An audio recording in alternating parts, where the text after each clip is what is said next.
Hello, everyone. Thank you for joining us for our webinar put on by the Illinois Public Health Institute, Intro to Standards-Based Physical Education Curriculum Development. Just a little bit of housekeeping at the top of our hour. All participants will be muted throughout this presentation. You can go ahead and communicate with us through the chat or questions box on the sidebar. You see a picture there. If you have technical issues, go ahead and email sarah.chusett@iphionline.org or call that phone number. Please note there may be a delay in advancing slides. The webinar is being recorded and all participants will receive a recording of this webinar. As we mentioned, you can ask questions at the end or throughout via the chat box, but there will be a dedicated time to ask questions at the end. And you'll see there we are offering one professional development hour for this webinar. In order to be eligible for receiving the CPDU, I'm going to need you to fill out and return the completed State Board of Education evaluations that you will find in the handout section of your sidebar. Participants also must actively listen and participate through the entire webinar. So when we have questions and things and we're asking for responses, we need you to do that. And I will also need to make sure I have your IEIN number. You should have been able to provide that to me when you registered, but I will follow up with it if I do not have it. If you listen to the recording after the live event, you will also need to fill out an affidavit as part of the required evidence of time spent on this activity. Once IPHI receives all of the required documents and information, I will issue your evidence of completion for your CPDU hours. Moderator is myself, Sarah Chusett, a program manager here at the Illinois Public Health Institute. Our presenters here, we have some great presenters for you. Sandy Noel, who is a Pump Up PE developer. We're going to tell you about that program later. A co-chair of the Illinois Alliance to Prevent Obesity's work group on childhood physical activity and nutrition in educational settings. An IAFERD member, that's the Illinois Association for Health, Physical Education, Recreation, and Dance. A retired PE teacher, a 2008 Golden Apple winner. We also have Erin Reed with us, a physical education specialist at the Office of Teaching and Learning, Chicago Public Schools. And Deb Vogel, a member of the State Physical Education Task Forces. She led the updating to the state learning standards on physical development and health, retired PE and health teacher. Our webinar objectives, you can see them there on the screen, but it is knowing and understanding the state learning standards on physical development and health. Understanding the standards continuum, curriculum, standards-based curriculum leads to standards-based assessments, leads to standards-based instruction, and providing guidance to you on the process for aligning your curriculum back to the state learning standards at your district. We always want to start with that bigger picture, health impact. 1 in 5 Illinois students overweight or obese. And childhood obesity increases the risk of chronic disease, asthma, type 2 diabetes, some forms of cancer, and heart disease. We're seeing that in younger and younger children nowadays. Also, according to the Centers for Disease Control and Prevention, regular physical activity reduces a student's risk of developing chronic disease. And physical education increases student physical activity. Okay, a little bit more on disparities in our state. So according to the 2017 Illinois Youth Risk Behavior Survey, which takes a random sample of students across the region to report on health behaviors, nationwide, 29.9% of high school students go to PE all 5 days in an average week. But in Illinois, the situation is different. Students reporting PE by race and ethnicity, you can see under a quarter of African American high school students receiving PE on a regular basis, 18% of Hispanic students compared to 15.2% of white students. So you can see there's differences in the amount of PE that students are getting and the quality of the PE that they're getting and their access to facilities across the state. And we don't know why that's happening, but no matter the reason, we want to ensure that all students are receiving high quality PE and that there are no differences in access by race or ethnicity. I'd love to show this graphic. It really demonstrates the return on investment that comes from implementing high quality enhanced PE. Students are performing better on their tests. They have better mental focus and cognitive performance, better health, less likelihood of developing chronic disease, less stress, better behaviors. Pardon me, I'm getting over a cold. Less disruptive and fewer disciplinary incidents. So another slide on social emotional health, which is really important as well, and that physical activity can help with mental health, decreasing anxiety, helping build positive self-esteem, helping kids feel better when they're participating in physical activity. So a little bit more on our recent our efforts to have high quality PE here in the state. So back in 2012, chronic disease rates in our state, combined with that return on investment you just saw, and also looking at all this compelling neuroscience research we'll get into in a minute that shows that when students are moving, their brains are functioning optimally. All that convinced a delegation of representatives from the Illinois Public Health Institute, the organization putting on this webinar, the State Board of Education, and the Department of Public Health to come back and begin promoting enhanced PE here in the state. They developed a strategic plan that would provide a roadmap about how we're going to bring high quality PE to all Illinois students. From there, we advocated continually, and it resulted in several things. Revising the state learning standards on physical development and health, moving toward an enhanced PE approach, less emphasis on competition in sports, more of that development on skills for lifelong health. These went into effect in 2014-15. We also have a new law requiring that all K through 12 public students be administered health-enhancing levels or health-enhancing health-related physical fitness assessments. And that started in 2016-17. We're now 2 years into that. For a long time, Illinois had a daily PE requirement. Since 1957, we had that. But as part of a bipartisan school funding reform package that passed last year, the PE requirement has been changed, and it is now a minimum of 3 days per week of PE is required. The state is now, school health advocates are advocating that the state move toward the CDC and Shape America best practice of 150 minutes per week of PE for elementary schools and 225 for secondary schools. So we've convened our experts here today for you to help districts align their PE curriculum to those revised state learning standards on physical development and health. So now I'm going to turn it over to Aaron Reed, the PE specialist for CPS, and he's going to talk more about the neuroscience and what high quality enhanced PE looks like. Take it away, Aaron. Hi, good afternoon. Again, my name is Aaron Reed. I'm going to continue briefly down the why and what path that we're laying out here. So again, why? We know from this famous Chuck Hillman University of Illinois study that I would guess most people have seen now in the last 10 years. We know that cognitive performance is enhanced with physical activity. On the left here, you see the student sitting quietly.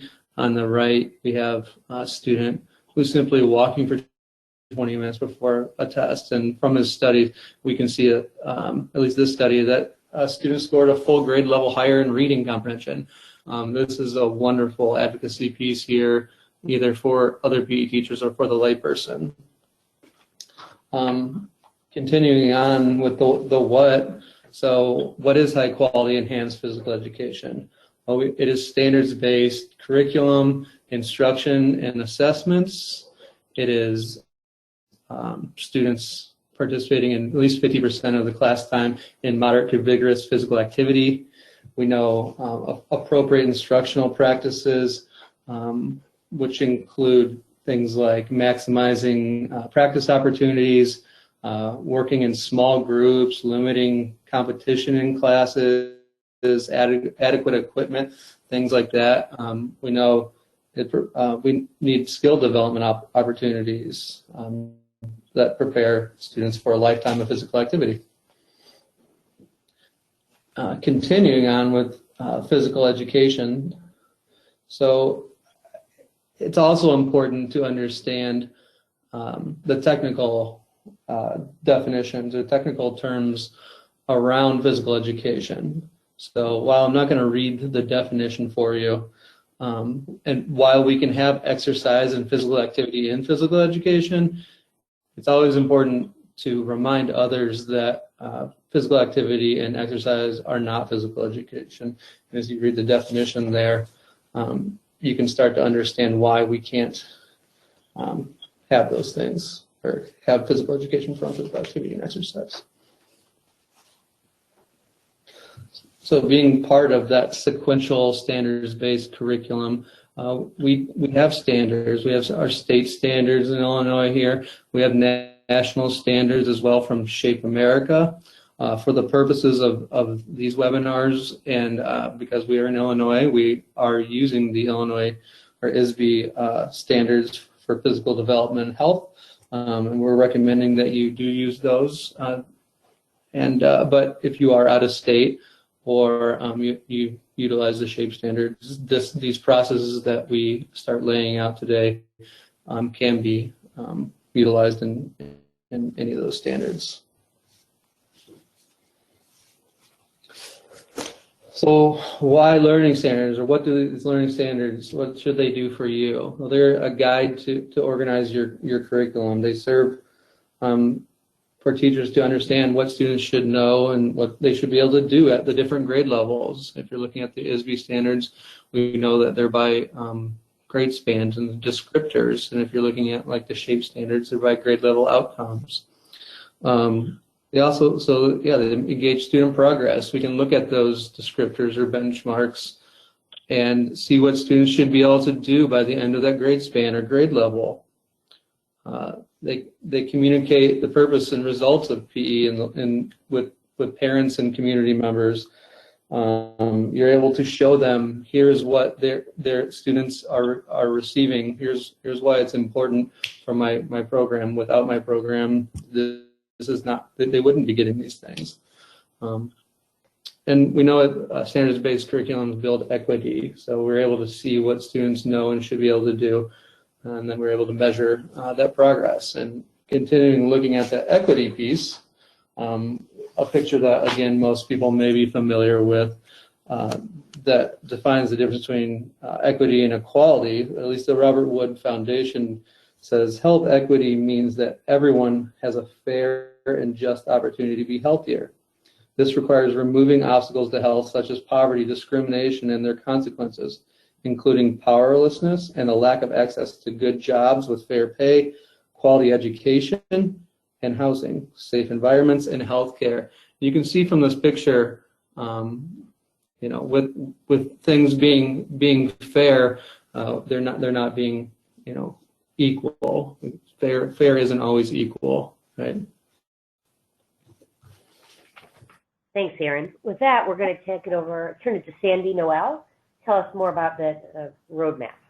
And the road to a lifetime of physical activity. This is a concise, dual-encoded pictures and words visual of the roadmap to physical activity. It's a learning progression. In elementary school, we learn the foundational skills. We learn correct form, knowledge, and values. In middle school, we are going to apply the skills, knowledge, and values. High school, we're going to really understand a lifetime of physical skills, knowledge, and values. And really, college and career ready, we're going to value this active lifestyle and pursue it. Now, vertical alignment. Do your students ever come to class without the knowledge and skills they should have? Our curriculum should be vertically aligned and scaffolded. We really need to prepare the children for the next level. The learning experiences need to be purposefully structured and logically sequenced. We educators really need to be familiar with what is above and or below when we are teaching. What are the state learning standards on physical development and health? Well, they're exit standards, what the state wants us to know and what it expects our students to be able to do as a result of elementary and secondary schooling. There are 6 of them, 19 through 24. They were revised in 2014-2015. As previously discussed, the state learning standards were revised to integrate enhanced PE concepts and brain-body neuroscience.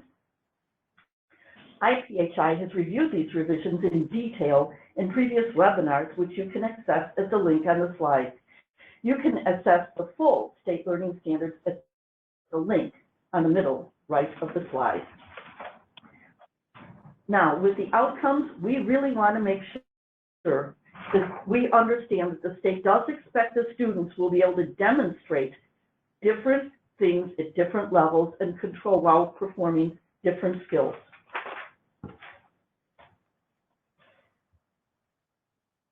We are now going to look at State Goal 19.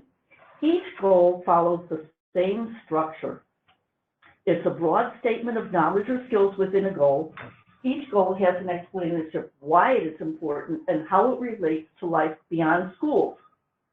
A statement about why the goal is important and how it relates to life outside of schools really needs to be communicated to our students so that they can share that with their families and become advocates for PE. The learning standards, there are 3 learning standards for each goal, and they do build. There are also performance descriptors. These are benchmarks, and if we could go to the next slide, we can look at the performance descriptors. They're a companion. They're a more detailed set, and they describe the performance in specific statements and measures. So we're going to look at the slide with the performance descriptors. I'm not going to read them to you, but you can re-look at these later to see that they are different levels and different stages of development and health. And you can use these descriptors as a companion statement to the learning standards. They're more detailed, and they describe the student performance on a development continuum. They're specific statements and specific measures.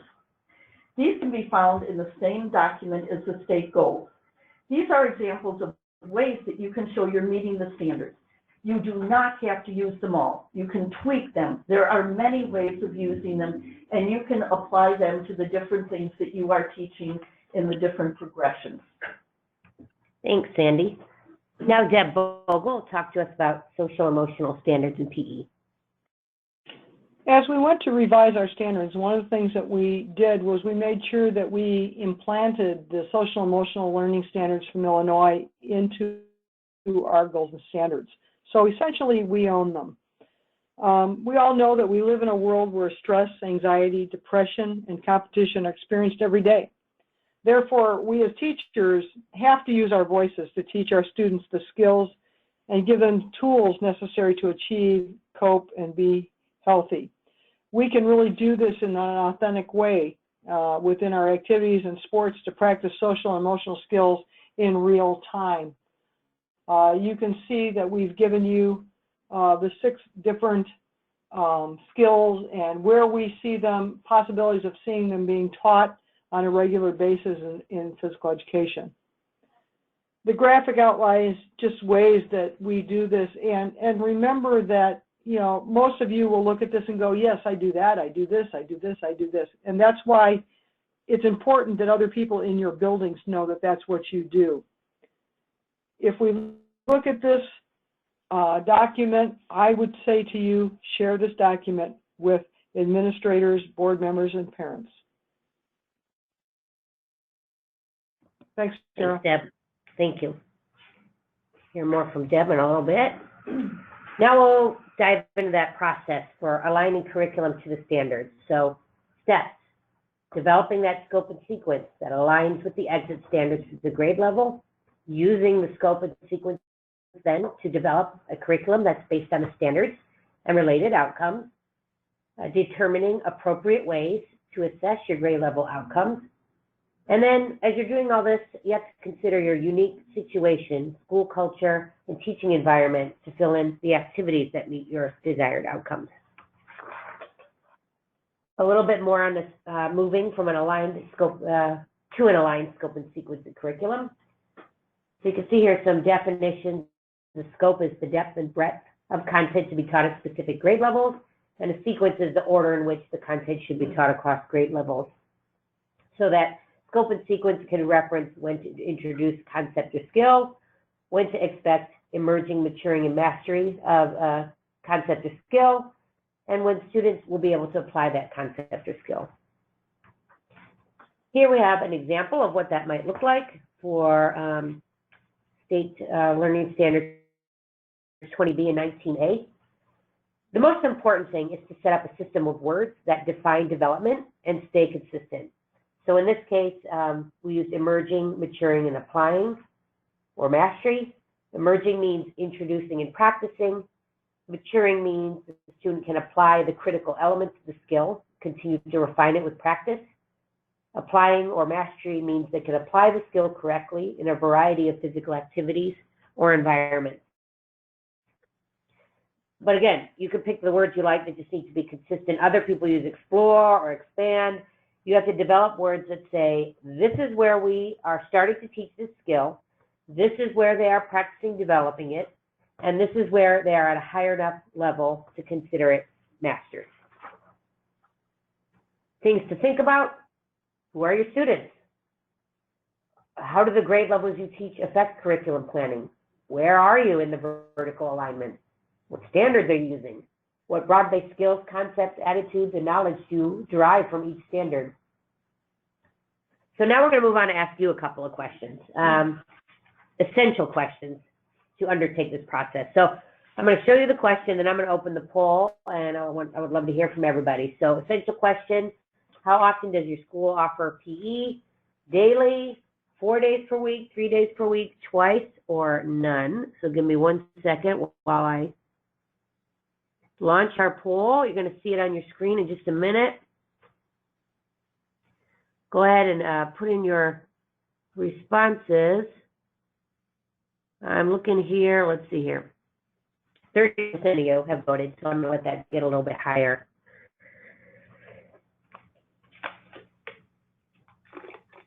Got just 40%. Please go ahead, put in your answers.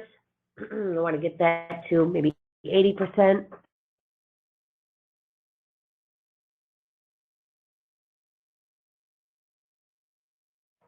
Okay, we're at 58%. I'm going to give 5 more seconds. And remember, not only do we want to hear from you, but I need to have that active engagement for the CPDU hours. I see one at daily at the secondary level. Okay, I am closing the poll. You have 2 seconds to finish. Closing. I'm going to share the results. So this is interesting. We have 55% offer daily PE, 9% 4 days per week, 9% 3 days per week, 27% twice per week, and good, 0% none. That's good to hear. So I see 27% twice per week. I will remind you all that our current state requirement is 3 days per week, but it's good to hear the situation that's out there going on. Okay, I'm hiding the poll, and we're going to move on to our second essential question. Oh, you know what? I can share the results, I think, for everybody. The last poll real quick. You can see there's the results. So now I'm going to launch the second poll. Okay, so let me just make sure you can see this. Okay, second question. Okay, let me see. What grade levels do you primarily teach? So K through 2, 3 through 5, 6 through 8, and 9 through 12 are your options. I'm going ahead and I'm launching the poll. I see folks are responding through the question box. Please go ahead and respond through the poll itself. That way we can see it all here. Our poll is launched. You should see it in front of you. So go ahead and type in your response. Immediately see we've got 26% responding off the bat. We're going to let that go up some more.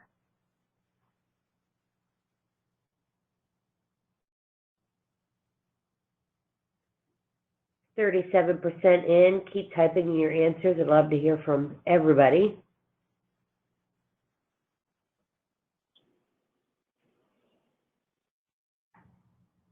All right, with that, you have 2 more seconds before I close the poll. Let's get a couple more. That's great. We're at 60%. I'm going to go ahead and close it out now. Keep it moving. Share the results with you. So here we have, as you can see, look down here, 27% are K through 12 here, 36% 3 to 5, 18% for both 6 through 8 and 9 through 12. So a good mix here, with the most being grades 3 to 5. Thank you for your responses. With that, I am going to turn it back over to Deb Vogel to talk to us about outcomes. As we start as teachers, one of the places that we need to start when we start doing a backwards design and curriculum is to create grade level outcomes. Meaning, what is it that, what skills, concepts, or attitudes do we want our students to have by the end of a term or a semester or a year? And we know that whatever this is, it becomes what we call vertical alignments, which means that where they are at the end of kindergarten, we take that into account when we decide where they should be at the end of first grade, at the end of second grade, third grade. And we need to work that way so that we're not replicating what we're doing, but also that our students come to us with the same knowledge, hopefully the same skills and attitudes. The state pretty much has done a good job of, when you look at the goals and standards, of telling us what we want kids to be able to do or to know at different grade levels or different levels of development. Make sure that when you decide on a grade level outcome, that you make sure that those outcomes are written in a way that it can be measured. That's really important because that measurement becomes your assessment. Next slide, please. You know, when we look at this, there's two examples on this sheet. The example is of an outcome. It says students can demonstrate the forward to throw an object at a target from different distances. And the next part of this, it says write an I can statement. Whenever you write an outcome is for the teacher. This is what I want my kids to be able to do or know. And the I can statement is important because the I can statement is written in student language. So we're going to give you a minute or two to write and put it in the chat box how you would change that outcome into an I can statement for your students at whatever grade level you teach. Yep, you can list out your grade followed by your statement. And as Deb was saying, the example we have here would not be appropriate for grades 1 to 2. So, statement for your level. We'll give you a few minutes to do that, a few seconds. You can put it in that question box or the chat box. We're monitoring both. And our trainers, our presenters, can provide comment on what comes in. So we have one here, no grade level, but it's I can set my fitness goals. You know, that depending on the grade level, that's a great thing, that I can do that. So if we say to a student, if I'm the teacher and I said students, my outcome is students will be able to use the FIT principle to design a personal fitness program, the I can statement for that student is appropriate. I can, you know, use my information to set a fitness goal using the FIT principle. And they would know exactly what the expectation is, and they'll know when they finish it. If they don't know what the FIT principle is, or they don't know what one of the components is, they would know that they've not met that particular outcome through that I can statement. We've got another one for first grade. I can throw the ball while stepping on my opposite foot. Well, it exactly says I can throw the ball with stepping with my opposite foot. And that's what we want to do. We want to have the children understand what opposition is. Hand from one side, foot from the other, and transferring the weight as they are doing the underhand throw or bowling. And so that that shows the knowledge to the student that they understand what opposition is. Got a couple. Okay, I can use the FIT to reach my goal.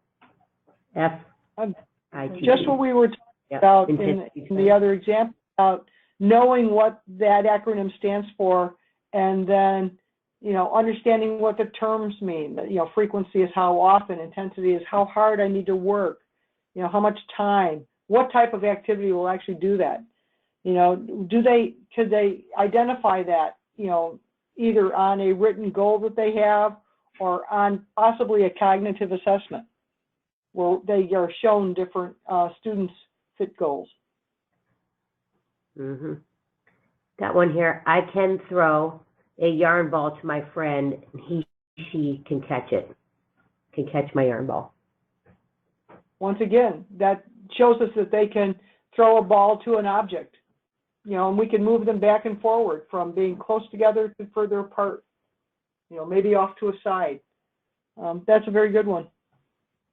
Mm-hmm. Right, and they understand the difference between throwing to and throwing at, so they will use the proper amount of force as well. Mm-hmm. Let's do one more. I can throw a ball to a partner when they move farther and farther away from me by changing how hard I throw it. That's for 5th grade. Yeah, we just talked about force. Yep. And effort. Okay. Let's see which the example we came up with. So this one is for 9th, 10th grade. I can throw an object with the correct amount of force to hit targets at different distances. All right, so with that, we'll move along with some tips for filling out your template, your curriculum template. So it is specific to a grade level. It will depend on what's in your scope and sequence. Depends on the previous student development, where are they at, how did they come to you, utilizing national and state resources. It's a work in progress, needs continuous review and improvement. And as we'll say more than once, it takes time. All right, with that, we are going to start filling out this template here. So we're going to have our examples. So this is a template. You can see it breaks down to concept, skills, outcomes, I can statement. We'll do the latter 3 in our next webinar, assessments, activities, and resources. So it's really moving through by standard and filling this in. So we are looking at 19 B1A, understanding spatial awareness and relationships to objects and people. And let's see here, we are going to do this for 1st grade, personal space and general space. All right, so with that, we want you to try and fill out an outcome for this one. Go ahead and type it in the box. I'm going to kind of move through and try and populate this, and we'll show you what we came up with. And our trainers can comment on, give any feedback on what you might have to say.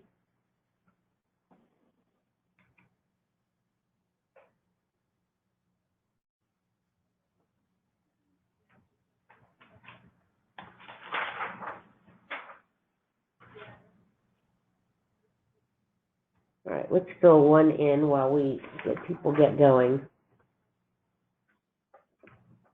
See, we had demonstrate differences between personal space and general space. And I see an answer just came in. Students can move, can demonstrate moving in general space safely. And I want to try an I can statement for this.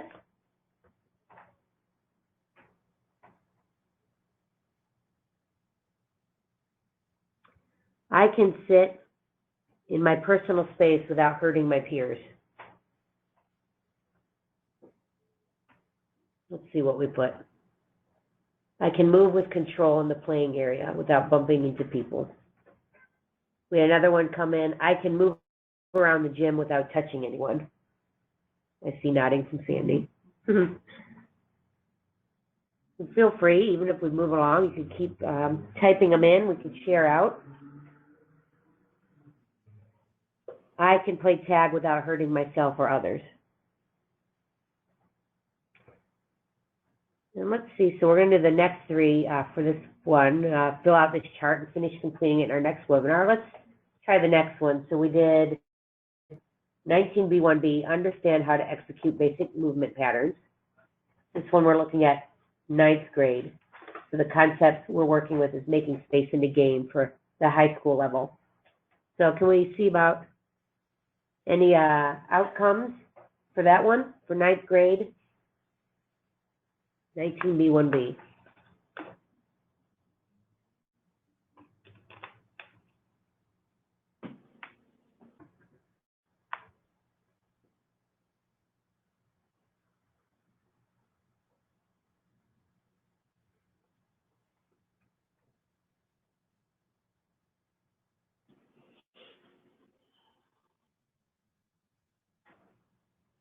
I'll give you a few seconds to do this.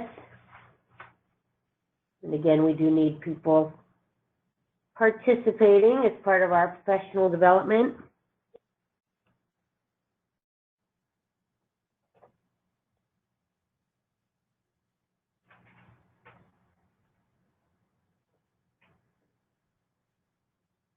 Let's go ahead and see our example here.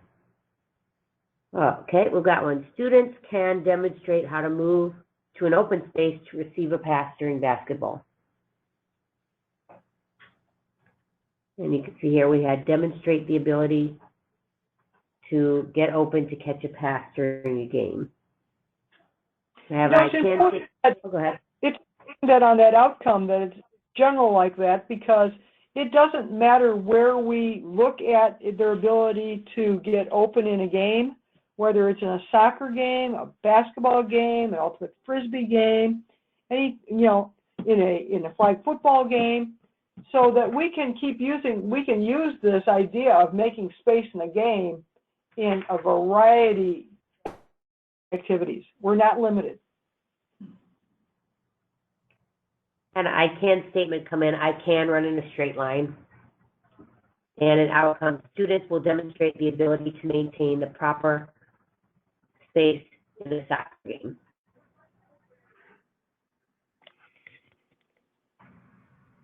Let's see what we put for I can statement. I can move myself into a position that is open to catching a pass in a game. Got another one in. I can dribble a ball down I can dribble a soccer ball down the field and create space needed to pass the ball to a teammate. All right. So you kind of get a sense of how this works, plugging it in. Of course, a lot more thorough and intensive when you're going through it, but an example, and we will finish this out in the next webinar. And now I'll turn it to Deb again to talk about taking it home. Taking it all home is us putting you on your own and sending you into your districts and saying to you, we can't write your curriculum for you, that you need to own your curriculum and own the process. The process is not going to be easy. It's not going to be quick. It's a process that actually is ongoing. It may take you a year, 2 years to completely do a curriculum, a K-5 curriculum or a 6-8 curriculum or a high school curriculum. It's not going to be just sit down for an hour and write a curriculum. You need to get leadership buy-in at the district and school level. One of the things that I hear from teachers all the time is we don't have time to do this. You need to check with other academic areas in your building and find out how much curriculum development time that they get from the district, and you need to request the same time. This is one of those things that you're going to need time to be able to do it and do it well. And just like other disciplines, you have goals and standards that need to be met at K through 12 levels. And for some of you, you're going to need to be the leader to make sure that your school is moving forward to a standards-based scope and sequence and curriculum instruction and assessment. Because in the very near future, probably most of you will be going to a standards-based report card, and this will become very important.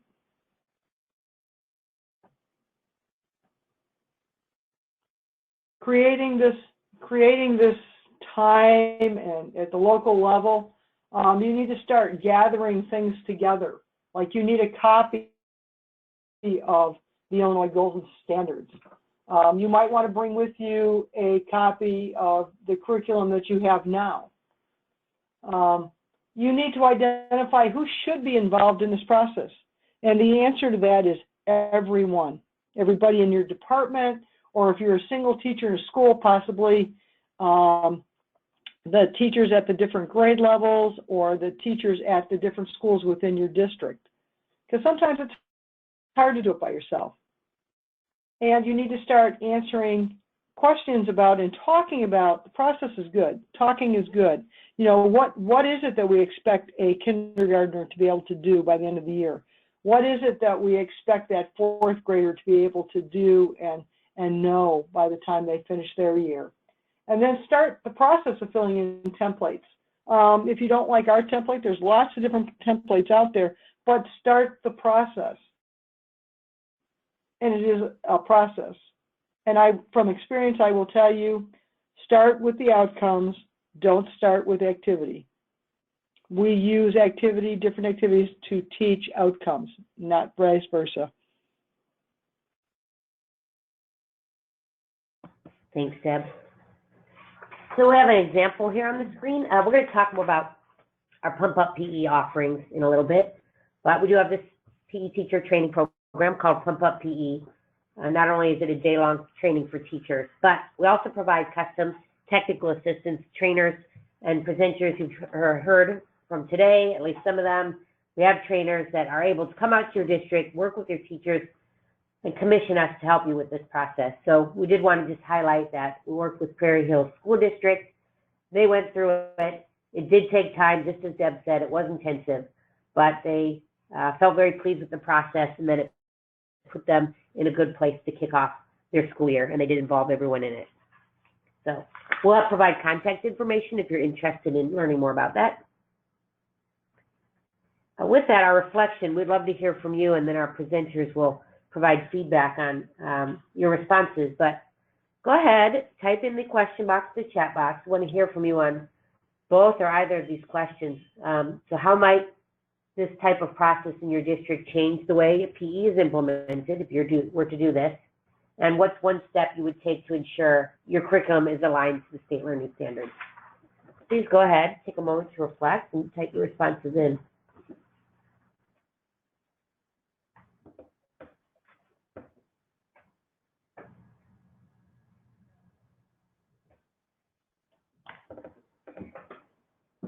And we have a couple things coming in. First is a question, so let me run this past you.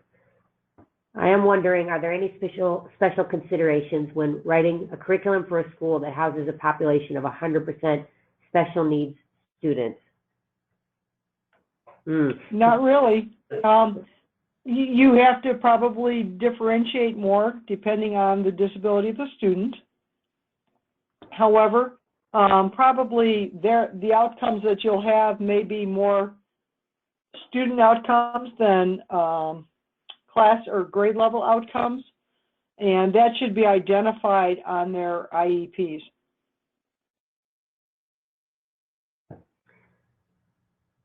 Let's see. I heard, here's a shout out to Deb. We are already doing this, and Deb, thanks for your assistance in helping District 25. You rock. Woo-hoo. From Carol Golemo. And then we always have one coming in. My district is already implementing, I believe, the standards. PE teachers are working together on understanding the PE standards and what 1, 2, 3, 4 look like. All right, so the work's going on. How would this change how it's implemented? It would give us validity, is one answer that came in. We got one coming in. We are not provided K through 12 department time. So the starting point needs to be getting all district PE staff on board and then going to admin. I would also get art and music on board with that as well, because special area teachers really all need their own time. And so rather than just isolating PE, get art and music to collaborate with you to tell the district that it is important that they meet as well. The other thing that I would say, and I don't say this lightly, and I would not use this as my first choice, but if you're not given the same type as other academic areas, I would certainly have a discussion with my union. With one, we only have 2 teachers in my district. I have been trying to get ours aligned, but ours is so out of date, it's just taking time. I'm not sure I'm doing things correctly, but I'm trying. Is there also... Yay, you. Yeah. Is there also a nearby district that is working on this that you could have more collaboration going on? Yeah, we'll see if we hear back. The other thing I would say is go slow and take your time.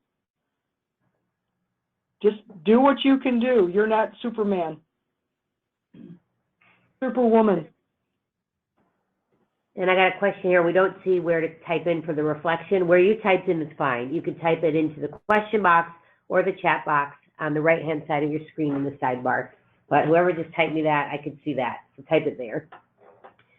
My school is going to standard-based grading. I am a third grade teacher, and the last X amount of years have been getting grades through effort.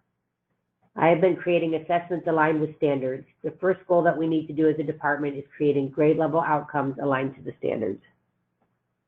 And rubrics. And I would ask, how are you grading effort? Mm-hmm. Observation of effort is not always an indicator of effort.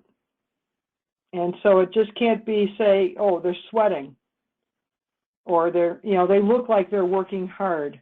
You need a better way of assessing. Yeah, you need to create rubrics for skills and for State Goal 21 and participation, and the rubric is the way to go. All right, thank you for all your reflections. And we will have even more time for questions at the end.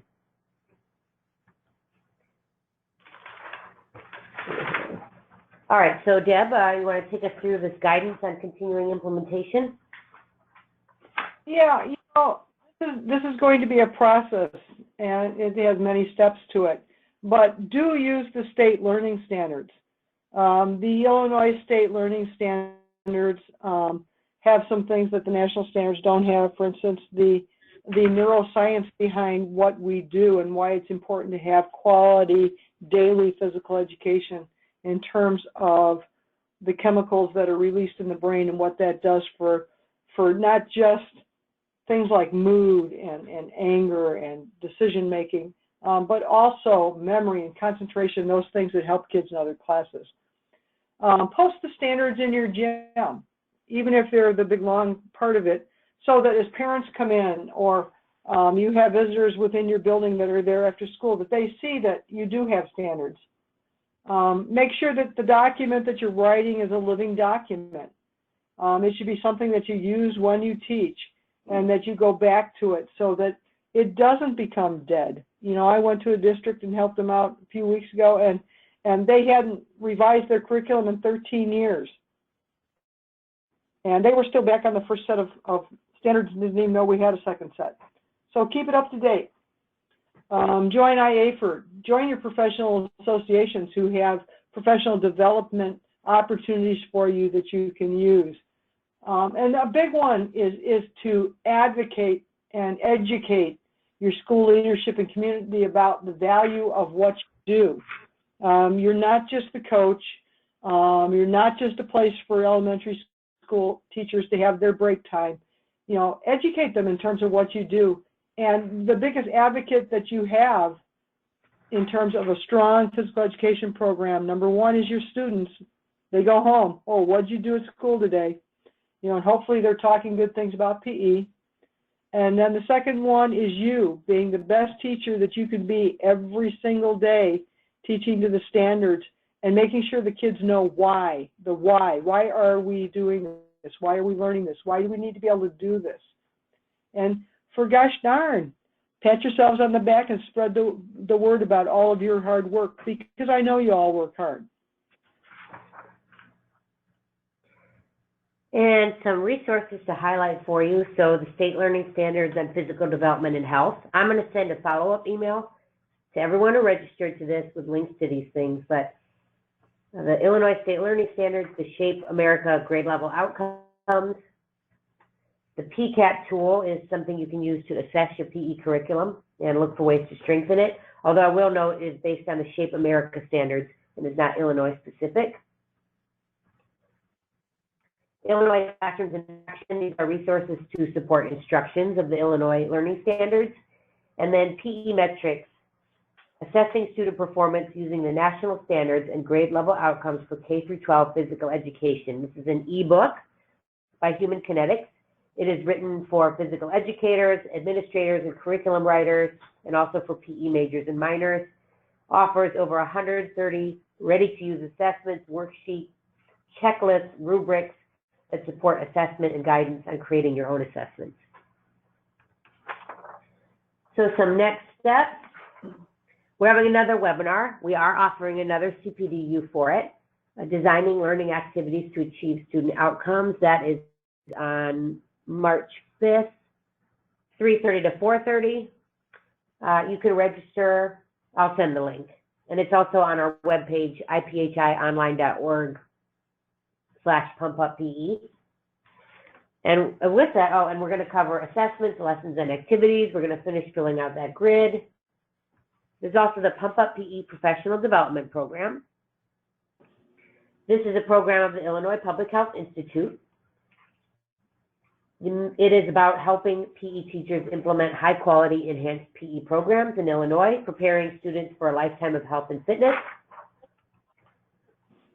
5 reasons to attend. So our primary thing we do with the program is a day-long training, a 6-hour training for PE teachers on getting those moderate to vigorous physical activity levels up in classes, teaching the enhanced PE approach, which part of that is the MVPA at 50%. We do a deep dive into the state learning standards and aligning them to curriculum. And we also do fitness testing practice with trainer feedback, administering the fitness test with fidelity to the protocols. So you will see real results. This program is proven to build capacity among PE teachers and increase physical activity levels. It'll help you strengthen your curriculum, bring it into alignment, just as we've discussed today, getting the tools you need to meet the state learning standards and requirements around fitness testing, and really seeing those improvements in student achievement with the evidence showing that more movement is linked with improved health, academic, and behavioral outcomes among students, and supporting your students in their lifelong fitness. And again, just touching on the evidence that shows that teachers, there was an evaluation done of our program through the Consortium to Lower Obesity in Chicago Children, and it did show that teachers that went through this program did see a statistically significant increases in their capacity to implement these requirements, as well as an improvement in movement levels in their classes. Excuse me, and over 1,000 teachers have gone through that training so far. We have a few more webinars coming up on comprehensive school physical activity programs. Our first one is February 27th, Introduction to the Comprehensive School Physical Activity Program. Then we're doing other ones on the CSPAP and improving policy and practice. One on recess classroom breaks before and after school physical activity, out of school times. We're also doing a couple more on school health topics, out of school time strategies for improving student nutrition, selecting a health education curriculum. And we do have a past webinar on strong wellness policies. So with that, I want to open this up to any other further questions you have for these 3 experts you have here at your disposal, here to answer your questions. Definitely a great opportunity to throw questions past them, focusing on curriculum alignment. So we'll give you a moment to type those in if you have any further questions for Deb Vogel, Sandy Noel, or Aaron Reed.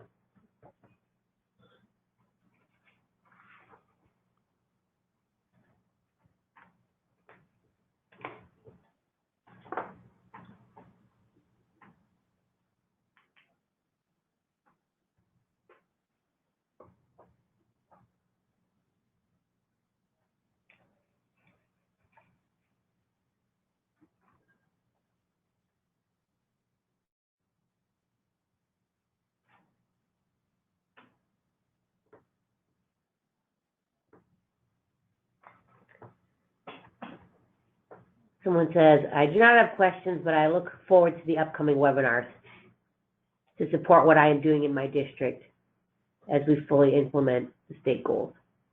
Happy to hear it. We're looking forward to providing these to you. All right, while we are just doing our final wrap up, you can still type in questions, but I will move it along. But go ahead If you have further questions, go ahead and type them in. So definitely thank you for joining us. Thank you to our presenters for being here. And just a reminder for the CPDU, so the evaluation form is in the sidebar. I'll also email it out. But go ahead, I need you to print that out, fill it out, scan it, email it back to me. You could also fax it or mail it to me. Our fax number is 312-850-4040. That's 312-850-4040. And I will have to make sure I have all the other EIN numbers and my paperwork in line. So if you send me the evaluation, we'll go from there and make sure I have what I need to issue your hours. And if you do listen to this after the live recording, there's an additional affidavit. So if you contact me about the CPDU, I'll let you know what paperwork I need. And my email is on there. If you have further questions or things, we are here as a resource for you. So feel free to reach out. And if I can't get you the answer, I can route you to the person who can. So once again, thank you so much for joining us. We hope you will join us on March 5th. Thank you, our presenters, and have a great rest of your day.